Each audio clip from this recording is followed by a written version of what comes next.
welcome to Parenting to Win. I'm your host, Clarinda McGrady. If you're new to this site, parentingtowin.com is your one-stop shop for all your parenting needs.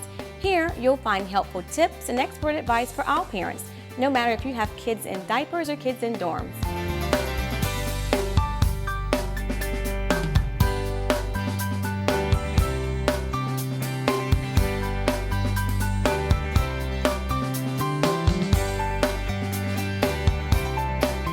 Today, we'll be speaking with Senior Vice President of the NBA's Orlando Magic, one of America's top motivational speakers, leadership author extraordinaire, parenting authority, and for today's show, because of his 19 kids, he'll be our parenting expert. Let's welcome Mr. Pat Williams. Pat, thank you so much for joining us today. My pleasure. I'm delighted to be with you and look forward to our chat. Awesome. Well, before we go any further, I have to ask, 19 children. That's not a misprint, Clarinda. We have 14 children. Fortunately, they're all adults now. The youngest is 27, the oldest is 42. And keep in mind also that 14 of those children we adopted from 4 different countries. They came over a 10-year period from 1983 to 1993. Wow. 4 from South Korea, 4 from the Philippines, 2 from Romania, and 4 from Brazil. So that's what you call an international family. So we have had just about every parenting experience I can that is only imagine. We've been through it all. Bless your heart. Thank you. I do want to ask, I read somewhere where 16 of your kids were teenagers at the same time up under the same roof. Was that a misprint? For 1 year, that was not a misprint either. Wow. You know, there was one 12-month period when 16 of these children were all teenagers at the same time. That was a memorable year. I was going to say, for some parents, having one teenager up under their roof is enough to pull their hair out. How did you work with 16 at one time? Well, that's a great question. Here's what I learned through that period. There's a verse in the book of Psalms that says, "Lo, children are a heritage of the Lord." That means they're an assignment. They're a gift. And I learned in that period that you keep investing in that gift. Right. Keep investing, keep investing, keep investing. And I tell that to parents as well today. Because there are many times in that period that you think you're not getting through. Exactly. You're not making any progress, that you're failing miserably. But what I learned is, even though you don't get daily feedback, like, "Dad, Yes. you are doing a terrific Yes. job, and I am so grateful for the way you're raising us." And you know, I never heard that, but I hear it now. Awesome. I hear it now. Awesome. That the children are out there in their 30s and early Yes. 40s, and I hear a great deal now that you did a good job, Dad, and we sure appreciate it. Now we're beginning to understand what you were doing. See the fruits of your labor now. No, so that's what I say to parents from the time kids are coming along, all through those teen years. Don't get discouraged, and keep investing in them. Your principles, your life manner, your faith, just keep pouring it into them. That's awesome. And it is getting through, even though you're not getting Because with my feedback. 4 now, I question, am I doing something wrong? You know, what's going on? They're just not getting it. But that's great advice. I appreciate that. Just keep pouring your values and what you know to be right. Just keep pouring it in. You're teaching, you're training, you're getting them for a life, right. A successful life, and Absolutely. just keep pouring it in. And you're not going to get much encouragement from your 10-year-old. Of course. "Mom, you are the best mother, and I'm so pleased with how you're raising me, and I'm so fortunate." I've got about 20 more years to wait for that comment, huh? Yeah, Okay. it'll be some years down the road. You mentioned values. Speaking of values, I know that you're a man of faith. And so how has that and how does that play a role in your parenting? Well, we raised our kids in a Christian home, Clarinda, and here's my counsel. While they were young and really through high school, I had total control. And, I dragged them out of bed Sunday morning, kicking and screaming in many cases, dragging them down the hall, yelling and hollering. and we rolled them into the 18-passenger van. And I got them to Sunday school. I got them to church. Now at 18, when a kid leaves, and we had a rule that at 18, one of 3 things is going to happen. You're going to college, you're going into the military, or you're going into the workforce.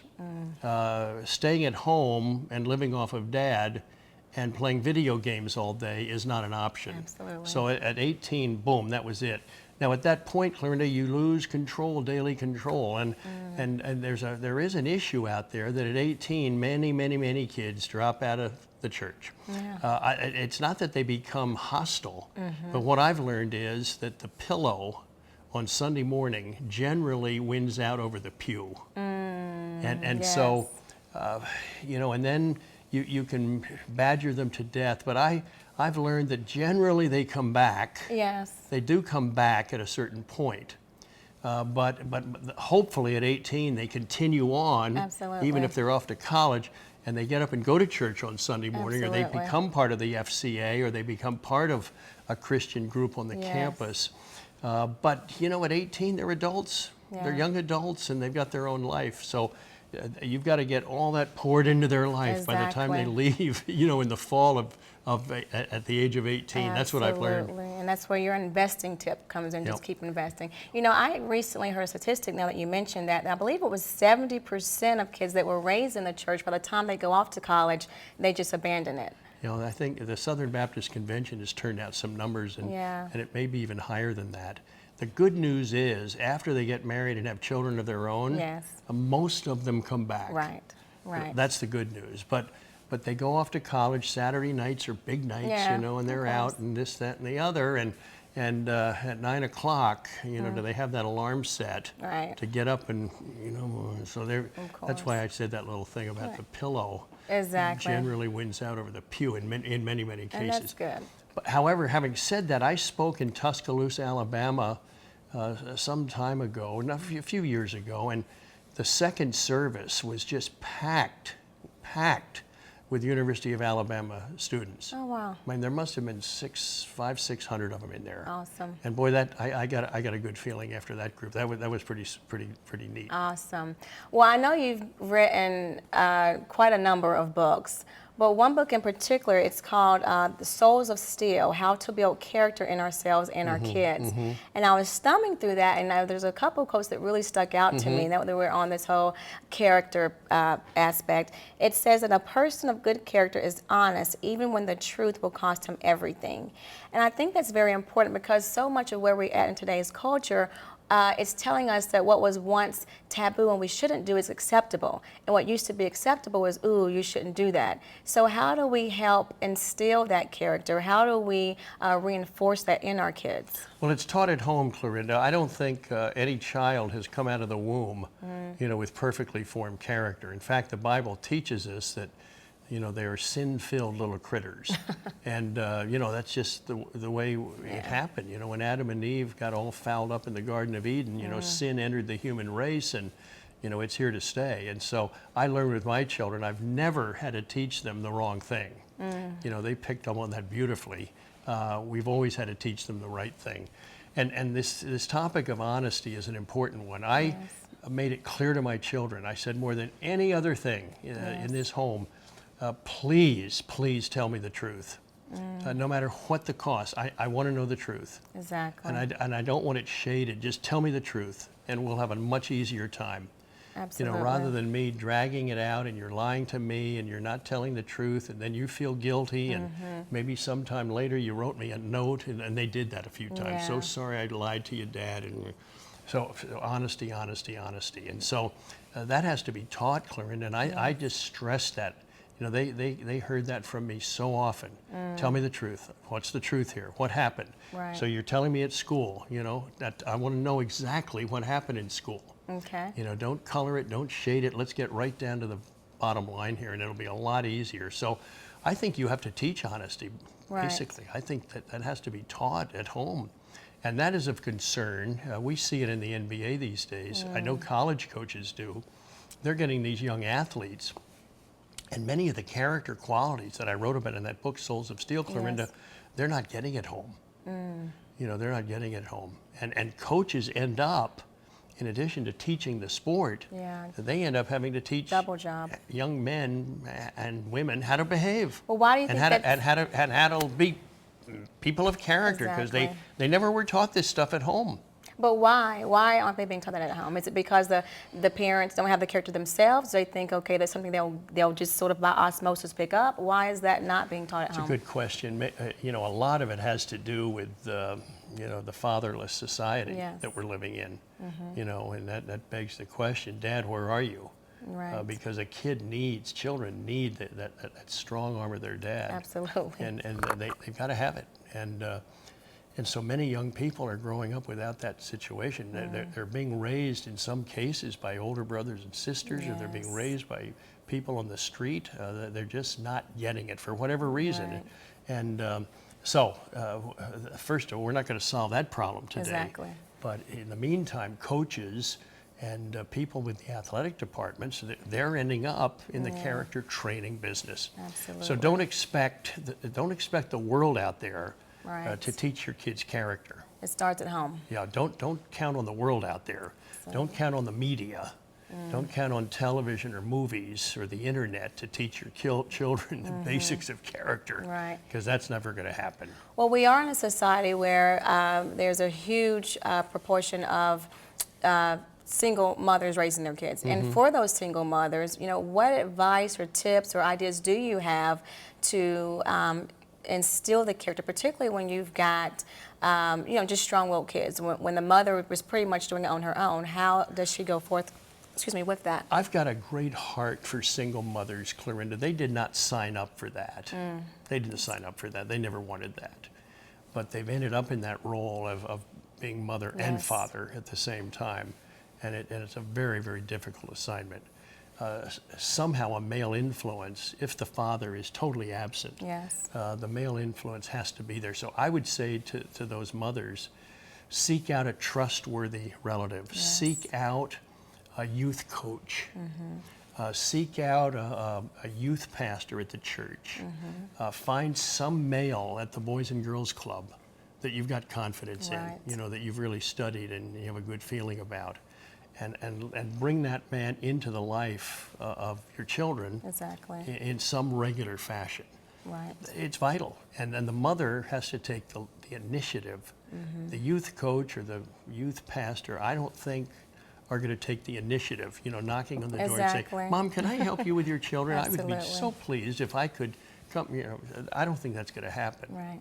The mother has to take the initiative, or the Right. grandmother, has to take the initiative. But Yes. it's awfully important because those kids definitely need a male figure in their life. Absolutely. And obviously you are well grounded in the world of sports. Mm-hmm. So what about for those parents that have husbands that are, traveling because they're sports related and they are a single mom for that period of time? Yes. Does the same advice go to them as well? How do they handle that? Because they do have a father, just not in the home for the time being. And I would say to Dad, stay in touch. Yeah. With all the means we have to stay in touch. Yes. Skype and cell phones. Yes. And Twittering and Facebook and tweeting. I can't keep up with it all. Exactly. But use it. I mean, you're on the road. I mean, you can have as much contact with your kids, as imaginable. Absolutely. And you have to take the initiative. I've learned that in most cases, as the kids get a little bit older, they're not going to reach out particularly to Dad on the road. Absolutely.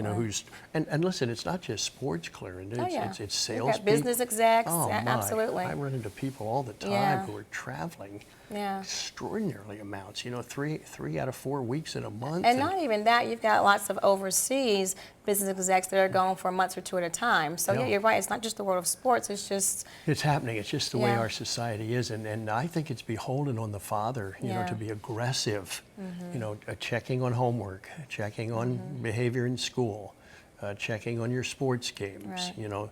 Kids they want that relationship with their father. right. They really do, and they, I found in my parenting back in the day, Clorinda, that, every morning at breakfast before we got them off to school, they would say, "Are you going to be at my game tonight?" Yes. Or, "Are you going to be at our swimming meet today?" Yes. We had about 8 of our kids on the high school swimming team, so that they were basically the swimming team. But are you going to come? And I made an intense effort to be at all those events. Absolutely.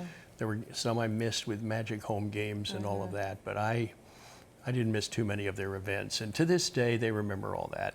What about lots of times, I was just talking to a friend earlier, when the parent is out traveling or working or whatever they're doing, they're missing large chunks of quality time with the child.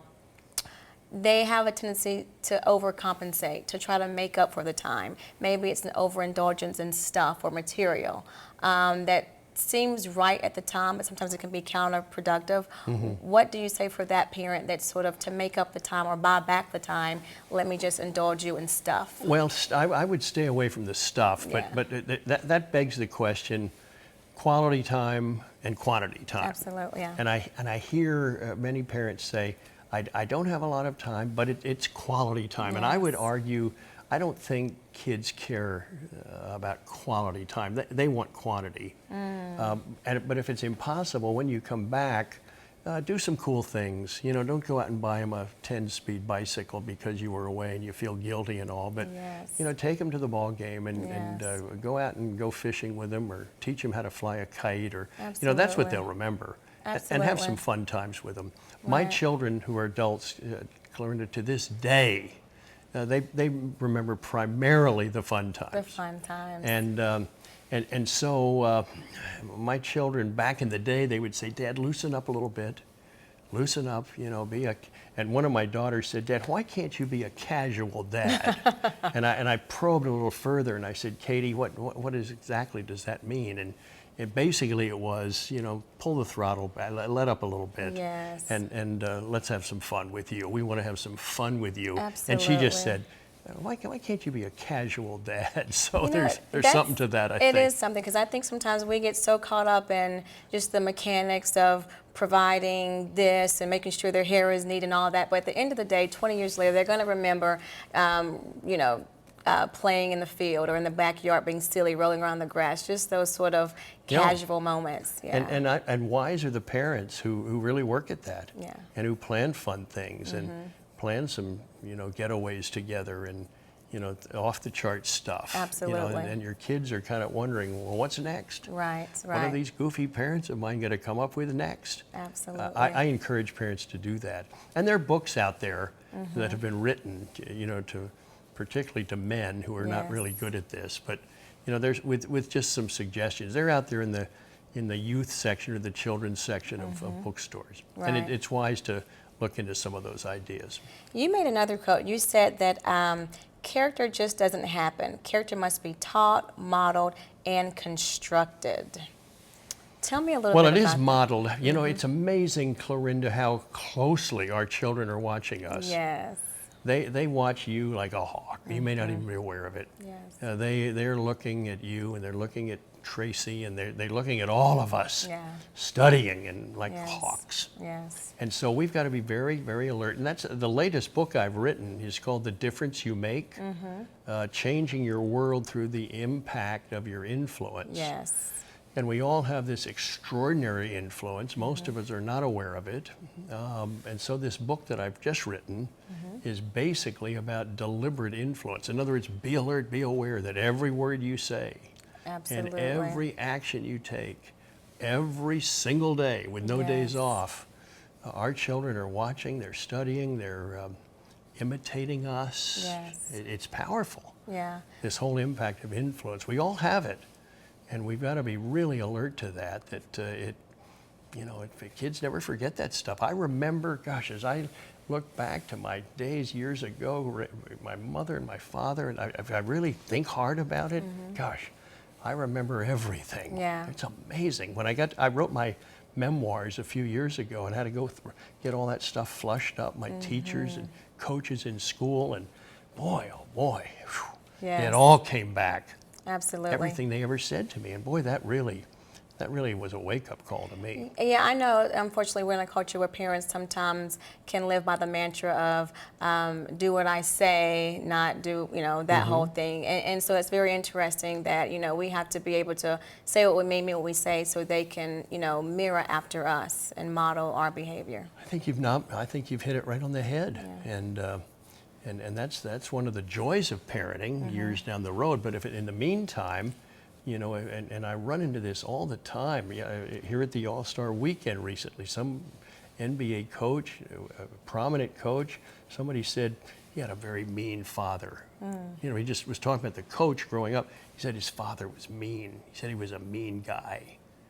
Well, if you've got a mean father, I'm not sure do you ever get over that? Yeah. I mean, how do you fight through that? Or no, and we hear about abusive fathers or drinking fathers or Yes.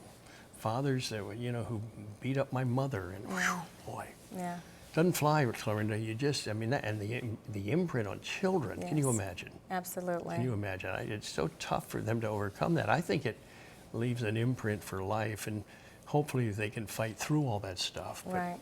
what happens in raising your children, it lasts a lifetime. That's the Absolutely. foundation period. So to your viewers who are watching this, boy, take that role of parenting really seriously. Absolutely. Really seriously. You've got to, in many cases, you got to put your own personal life on the shelf for a while. Yes. You may have to give up some stuff. You may have to give up 2 golf games every weekend. Yes. Yeah, you may have to forget weekend fishing trips that start Yes. on Friday night and end on Sunday night, and your kids need you. They need you right now, and you need to be at their games. You need to be at their art festivals. You need to be at their school plays, and Right. boy, you've got to be deeply involved. And not only that, but just even being in the home. I think a lot of times parents, just because we are up under the same roof, it doesn't mean that you're present. You know what I mean? There's so many times we can get caught up on computer work and business phone calls, and all alone your kids are there, and although it looks as though it's quality time we're together, it's really not time well spent together. Yeah. So Yeah, I yeah, think it's important now so that we're present. you hit it. Be present in the present. Right. And leave your work at home. Yeah. Once you come home, shut it down. Absolutely. That's hard for men to do, by the way. Yeah. It always was hard for me to do. Absolutely. There's that transition period. You just need a little period to kind of clear the day out of your head. Absolutely. But when you're home, stay engaged, be engaged. Yeah. Be a creative mom and dad. Be a casual dad, Clarinda. Yes. Which I'm still working on, by the way. We are all a work in progress. Well, Pat, I just want to say thank you very much. I'm so grateful that you took time out of your busy schedule to come here to Parenting to Win. I know that our viewers are going to be so blessed to be able to glean so many tips and advice from you. Before we leave, if you can give our viewers, if they want to learn how they can find any of your books or information, just what your schedule is going to be at, can you tell our viewers where they can find you? Yeah, I'd be happy to, Clarinda. We have a website. It's just patwilliams.com, patwilliams.com, and I'm always very pleased when people go visit that website to check out my latest books and what's going on in my life, and you'll find recommendations I make on other books and motivational quotes and all. So feel free to visit that website. And then I have a Twitter page. It's simply Orlando Magic Pat, Orlando Magic Pat, and send me a tweet or a Twitter or whatever it is, and I'll respond to that as well. And again, my latest book is called The Difference You Make. Change Your World Through the Impact of Your Influence. It's in bookstores now in the self-improvement section, and you can always go up on Amazon.com as well. A wonderful way to order books. So that's where I am these days, and look forward to hearing from you.